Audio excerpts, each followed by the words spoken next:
Hey guys, welcome back for another message on this particular platform. And as always, I am grateful for all of the subscribers who have taken time to come sit on this particular platform and receive the messages that our Heavenly Father decides to utilize me to release to you guys.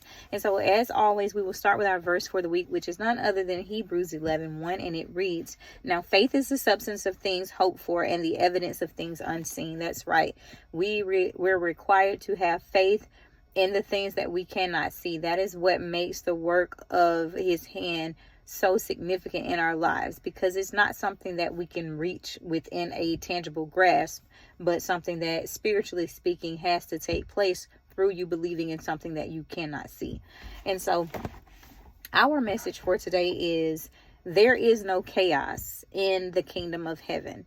And so when you think about what that means in specific, I'm going to read that again. There is no chaos in the kingdom of heaven. You immediately consider order. And so order, we know that our Father in heaven is a Father of order. And so there can't be chaos, because we know if chaos is there, then there's no order. There is no structure. It's only discord.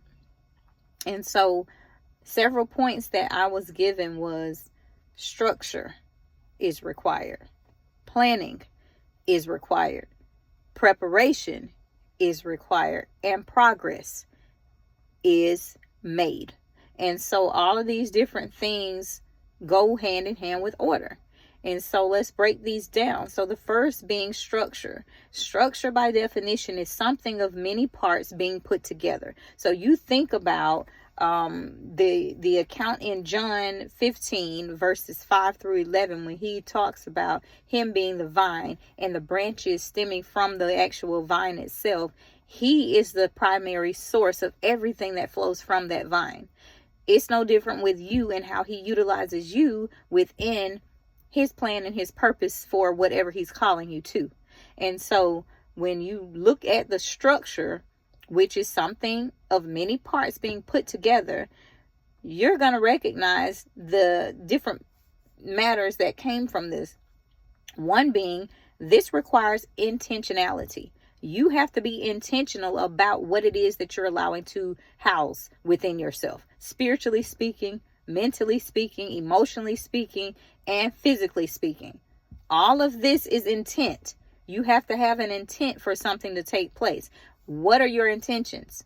So you think about a father that's giving his daughter's hand in marriage. He's going to ask that young man, or he should, scripturally speaking, what is your intention? What is your intention for my daughter? And so intentionality, you have to have intentionality. You have to have a purpose for what it is that you're allowing yourself to house. And so the second component is, it requires strategic positioning. So when you have strategic positioning, for those of you that are in business, you understand this clearly, but for those of you that aren't, we'll break it down. So strategic positioning means that you have a strategy as to every aspect of that intent. So you not only have the intentionality, but now you have strategy. And you have the strategy as to how you're going to attain whatever it is that you're working on, or whatever you're being purposed towards. And so strategic positioning. And then you also have learning and attentiveness. In order for you to learn, you have to be disciplined. When you're disciplined in your learning, now you're able to focus and pay attention to things. You're able to dissect it for what it needs to be dissected as. You're able to analyze it. Some of us guilty here. We overanalyze. But at the same time, within this order, you're required to be able to analyze by learning and being disciplined enough to be attentive to the different areas that you need to pay attention to. So you're analyzing. And then you have to consider these things in life. Consider how things are pieced together. So you think about an aspect of your life that you attained great success, or you had great achievements or rewards. You had to have some type of focus, some type of strategy, some type of planning and preparation for that actual thing to come to completion. before you even got recognition for it. And so it's no different within your spiritual journey. And so when you realize that there's no chaos in the kingdom of heaven, which we know we are workers specifically designed to carry out the purpose that he's placed within each of us uniquely. And so when you are piecing this together in life, how are things pieced together? It's no different spiritually speaking. You have a portion as to that completed picture that he's painted. The master has created this beautiful masterpiece and a full blown picture, and you're a portion of that. So in life, this is exactly how you piece together things, just based off of your solo journey, your individual journey. And so that brings us to the next point, which is planning. Planning requires preparation. And so I encourage you guys to go and to read Jeremiah 29:11. And I'm actually going to go and get that. So I'm going to pause you guys for a second. Okay, I'm back. All right. So Jeremiah 29:11. And it reads,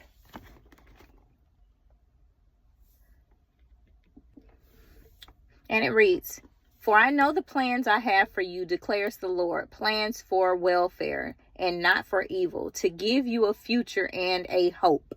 And so with that, you know that this requires planning. It's no different. And so this requires planning, guys. It requires planning and preparation, and they go hand in hand. And then it also leads us to Proverbs 16:3.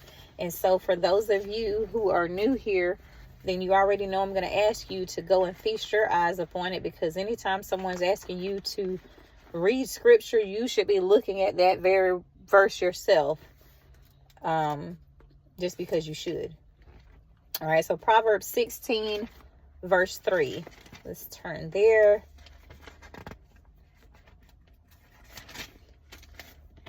And it reads, "Commit your work to the Lord, and your plans will be established."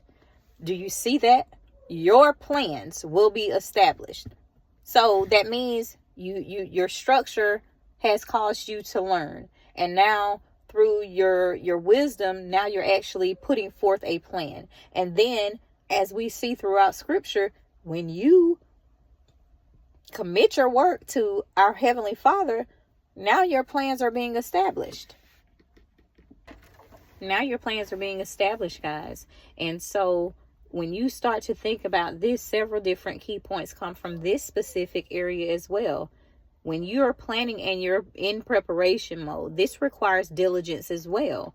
It requires the diligence. It requires the wisdom. It requires the knowledge. It requires you to be able to comprehend what it is that you're learning as well. And so this may be like a tricky part for some people in their journey when they're being asked to take on new responsibilities, and it requires you to learn something new. And so that's the specific part that's speaking to someone in particular regarding the planning and the preparation phase. Yes, you're being called to learn something new. You can't do things the same way that you did things 20 years ago. And while that may have been a familiar territory, now you're walking onto unfamiliar territory, but you have to have order. And in that order, it comes a process of structure, planning, and preparation, which requires you to have the intellect, which means that you have to be able to discern and comprehend everything that you're learning through diligence. So I know I just said a lot. Please pause it and go back and rerun that back. Run that back. But at the same time, it is a requirement. It is imperative that you do these things, and that when you're going through these different aspects of things, that your execution is actually intact. We know that if he's establishing your plans, so the execution is going to require all of these different things from you.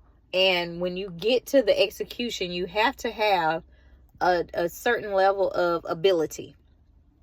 And so with your ability, that requires you to have the power, which we know if you're being called to something, then you already received the favor because you're instructed to answer the call. So now he's going to equip you with everything that you need to be able to move forward successfully with the spirit of excellence to execute, because now you're a representation of him. He's called you as a representative, and now you're following the plan and the purpose by walking the straight and narrow path that he's called you to.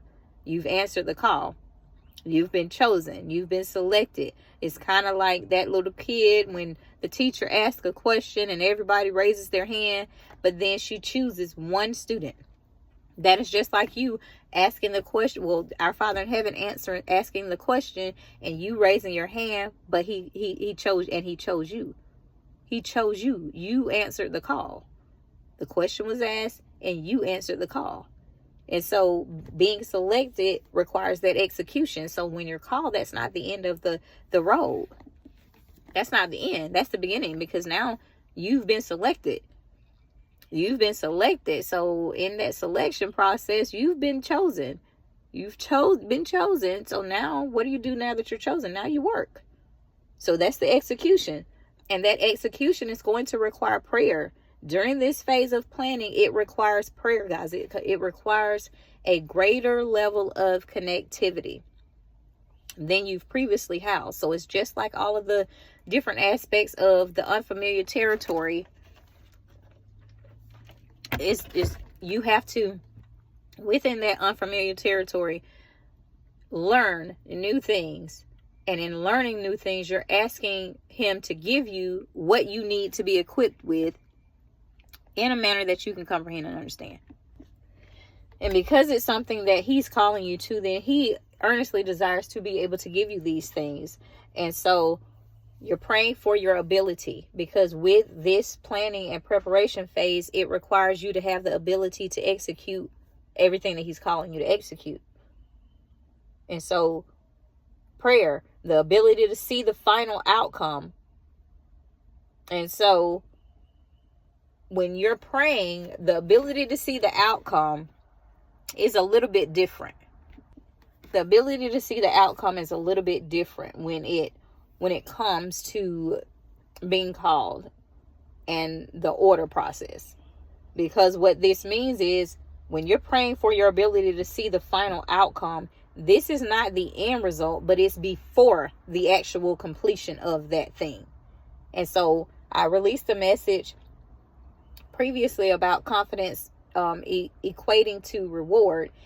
That talks specifically about what that particular phase looks like. And so it requires you to have faith. Your confidence in his ability to bring forth the things that you're being called to requires faith. And so when you're praying for the ability to see the final outcome before it's even brought to completion, that's you're asking for that intense level of faith to be able to carry out everything that you're being called to. And so I was led to Proverbs 3 and 5. So let's turn there. Proverbs 3 and 5. And for those of you that don't know, the book of Proverbs is a book of instruction. And so it reads, Proverbs chapter 3, verse 5. Let the wise hear and increase in learning, and the one who understands obtain guidance. Okay? So if you are obtaining guidance, so it says to receive instruction, let the wise hear. So first you have to hear. First, when you're praying, now you're waiting on a response. So first you're hearing and increase in their learning. So when you hear, he'll give you your instruction. And from the instruction, you'll know what it is that you need to learn. We just talked about that. You have to have the knowledge. You have to have the comprehension. So knowledge is the understanding of something that you're being taught. And then the comprehension is the same thing. How do you make the application? Now you're learning how you need to make that application. And so you hear, you receive the increase in learning because you're comprehending. And the one who understands, that's comprehension. So see that? Learning and comprehension, two different things. Most people think it's the same thing. Knowledge and comprehension are two different things. So you hear, you increase in the things that you learned. And now the one who understands obtains guidance. So now that you understand the purpose that you've been called to, you understand and comprehend that which has been spoken to you and instructed, that you've been instructed in, you start to move forth differently. You move forward now, but you see how this is structured. You see how this requires structure? And that's our subject matter. It's the structure. It requires structure, guys. And so all of it is linked. And so the next verse that I was given was Matthew 25, but it was verses 1 through 13. So let's turn there.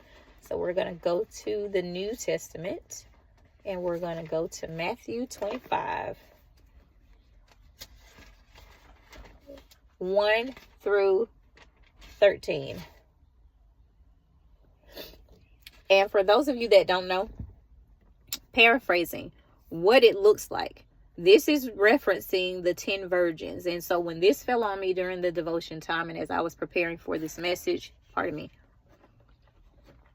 y'all, I'm in Georgia and my allergies be acting up. That's why y'all see these videos pausing like that. I want y'all to think I'm just over here doing weird stuff. So bear with me. And so,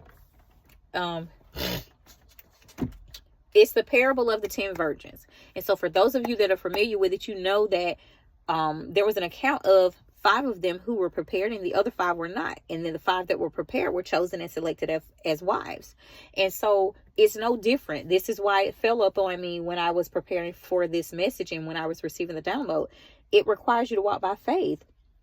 But we're still on preparation. But at the same time, you have to prepare. And so let's just dive in, but that's just kind of to give you an overview of what Matthew 25, 1 through 13 is. And it reads, "The kingdom of heaven will be like 10 virgins who took their lamps and went to meet the bridegroom. 5 of them were foolish. 5 of them were foolish. And 5 were wise. For when the foolish took their lamps, they took no oil with them. But the wise took flasks of oil with their lamps as the bridegroom was delayed. They all became drowsy and slept. But at midnight there was a cry, 'Here is the bridegroom. Come out and meet him.' Then all of those virgins arose and trimmed their lamps. And the foolish said to the wise, 'Give us some of your oil, for our lamps are going out.' But the wise answered, saying, 'Since there will not be enough for us and for you, go rather to the dealers and buy for yourselves.' And while they were going to buy, the bridegroom came, and those who were ready went in with him to the marriage feast. And the door was shut. Afterward, the other virgins came also, saying, 'Lord, Lord, open to us.' But he answered, 'Truly I say unto you, I do not know you. Watch therefore, for you know neither the day nor the hour.'" And so this is talking about preparation, guys. It's actually an account of telling you when, he'll return, but at the same time, it's relative to our actual lesson. So it's relative to our lesson. And so it's no different. You have to prepare. You have to prepare, because just like in this account with these virgins waiting to be married off, they were prepared. They brought their lamps, but they also brought oil. The other virgins brought lamps, but they didn't have oil. So they were partially prepared. And okay, so now I'm getting this download. You cannot partially prepare. He is not a father of partial order. He is not a father of partiality, period. He doesn't show favoritism. He's not partial. He doesn't just do things halfway. It's all or nothing when it comes to him. And so that just came. That's not written down. And so that just came. But he's not a God of partiality. We know that him being the Most High and him being over everything, he's telling you exactly what you need to do. What you need to do to position your feet and plant your feet. And so you have to know that you can't half prepare. If you halfway prepare, you're going to be like the 5 unwise virgins. Don't be like the 5 unwise virgins. You have to be like the 5 wise virgins who not only brought their lamps, but they brought their oil. And so when time came for them to be able to execute and utilize those lamps, they poured the oil into their lamp, and then they trimmed the top. They trimmed their wicks. They trimmed their wicks because they were ready. And so, they were ready. They trimmed their lamps, trimmed them down. They trimmed their lamps. They were ready to rock. And so after you go through the structure, which is, setting everything up and piecing together all of the parts, as you go through this, you're planning and you're preparing. The last phase is requiring action, but it's not just any action. Your action is going to be a faith walk and movement. And so when you're walking and you're remaining in good faith, you're now actually executing that movement that we just talked about, the execution in the previous phase. That movement in alignment with where you're being called. And that alignment, so with that alignment, now you're in alignment, you're walking by faith, you're exemplifying the movement. And so this alignment, guys, is, like I said, the execution of the way that you're working. And so you are preparing to move. You're preparing to walk a certain way. You're required to deliver a certain thing, because remember, you're a reflection and representation of who our Father in heaven is. You're here on assignment. You've answered the call, so now you're walking. And a part of that walking means that you have to exemplify in a continuous manner everything that you've been called to exemplify on that assignment. And so it requires the action. That action is a faith walk. That faith walk is movement. You're moving, because we know that faith without works is dead. And so you're walking in that faith walk and that movement within alignment of that which he's calling you to. And a part of that requires you to armor up for that which you know is going to come with confidence. And so when you're armoring up for that which is to come, it's just like the 10 virgins with their lamps. They didn't just come knowing that they were going to be brides. They came with their lamps ready in hand, so that if it came in the midnight hour when it was no light, no daylight, guess what? They had light. They came prepared. That's the preparation phase. But if you skip that phase, you're not going to have the things that you need to armor up. You're not going to be equipped. And so you're armoring up for that which is to come. And then you're doing that with confidence, because confidence equals great reward. When you're confident in that which you've been called to, then you receive the reward of the journey when it's been completed in its entirety. And so that is the message, guys. That's the message. There is no chaos in the kingdom of heaven. And so we know that our Father is a Father of order. We know that he's a Father of structure. We know that he's a Father of planning. We know that he's a Father of preparation and progress according to his word. John 15:5-11. Jeremiah 29:11. Proverbs 16:3. And then Matthew 1-13. And also Proverbs 3 verse 5. All of those which we went over, with the exception of reading John 15:5-11. But it's referencing the vines. And so be mindful of these things as you're called to create different things in your life, and as you answer the calls, because it's imperative for you guys to understand the reason behind why he wants order in your life. Don't be combative. Don't be rebellious against our Father. He's a Father of order. This is why he wants structure. This is why he doesn't do chaos. This is why he does not do things without having already planned it out in your life. Regardless of what you think, regardless of you thinking that you just come to this moment and you were even led here. Even here, you were led here. It was planned. Me sitting here, delivering this message to you, was structured. It was planned. I had to answer the call. As I shared with many of you previously, I was trying to do things in my way, by my own might, and he would not allow any of them to be produced fruitfully. I'm that example that I spoke about previously, that okay, well, for a minute it was hot, but then it just fell off. That's because I was out of alignment. That was because I was running from the call. I did not answer the call. I was not being obedient. And so, because he is a Father of order, when he structures it, when he plans it, when he prepares you in it, he progresses it. Structure, planning, preparation, progress. And so you being here is no different. You being here is no different. So you being here is no different, guys. He plans things in your life. He has order. He desires order in your life. He structures things in your life. He plans things in your life. He prepares you for the works which you've been called to, but it's important and imperative for you to answer and to know what you're getting yourself into. And as you progress through the phases of him structuring and bringing the order and alignment into your life, you will progress. You will progress greatly, and it will be one of those things where you not only appreciate the journey in itself, but you'll understand why. It'll make sense. It will make sense as to why he done the things the way that he did in your life, in the order and with the selections that he made to allow and allowed you throughout the course of the journey relative to that which you were called.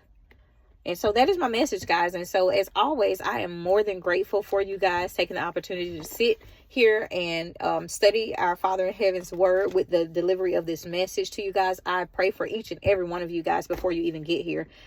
Nothing but the best of success in all things heavenly, and as well as you increasing in every area of your life, receiving heavenly deposits of increase. That's what I pray for you guys. So as you were led here, I always ask you guys to take it back to our Father in Heaven and ask him to reveal to you why it is that he led you here. What is he trying to specifically point out through this message? Because it's something for everyone. If you're watching it, it's not just by coincidence. We know that he plans. He's a father of structure, and for whatever reason he brought you here today, there's something that he wants you to take away from it. And as always, guys, I look forward to reading your comments. And if you desire a prayer request, please utilize the link in my bio. Utilize that contact us portion of the page. And if you would like to donate to any of the ministry works that I do by utilizing my spiritual gifts, please utilize the link in my bio as well and go down to the donate portion and click that button. That would be greatly and tremendously appreciated on all of the different projects and things that I do. And just in mentioning, so I actually am spearheading another collective and getting ready to prep 100 boxes that are going to go to young women and girls for their sanitation needs over the course of the summer, because that is one area that has been overlooked for quite some time, and young girls do struggle to afford sanitation items, toiletries, and things like that. So if you feel led to donate to that as well, please utilize the link in my bio as well, and just scroll all the way down to the bottom and click that donate button, guys. And as always, I look forward to our next message, and until then, guys, take care.